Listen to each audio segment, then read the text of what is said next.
Bonjour. Je tiens tout d'abord à vous apporter le salut fraternel du Congrès national du SNES-FSU. Ce congrès se tient cette semaine à Grenoble. Les délégués venus de toute la France ont fait le choix de venir manifester en masse avec nous. Avec ses 60 000 adhérents, le SNES-FSU est le principal syndicat des enseignants du second degré, des personnels de vie scolaire et d'orientation. Depuis un an, la FSU se bat avec FO, Solidaire et la CGT pour l'avenir de la jeunesse en exigeant le retrait de la réforme du collège. C'est dans la même logique que la FSU se prononce pour le retrait du projet de loi travail et pour l'amélioration des droits. Ce projet est une attaque sans précédent contre les salariés. Il vise à généraliser la précarité au prétexte que cela serait bon pour l'emploi, alors que tout démontre le contraire depuis des décennies.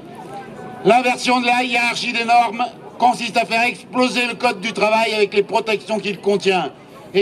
Et nul n'est besoin d'être devin pour prédire que les statuts de la fonction publique sont aussi dans le collimateur. En témoigne la loi déontologie dans laquelle le Sénat a introduit des amendements particulièrement régressifs qui risquent d'être intégrés avec la complicité du gouvernement Valls. Depuis le début, la FSU participe aux actions contre le projet de loi travail et les soutient. Elle appelle les collègues fonctionnaires à se réunir en assemblée générale dès que possible dans les services et les établissements pour mettre en débat les poursuites de l'action.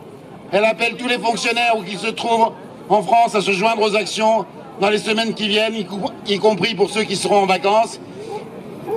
Ne lâchons rien, on va y arriver. Le combat continue. Ouais.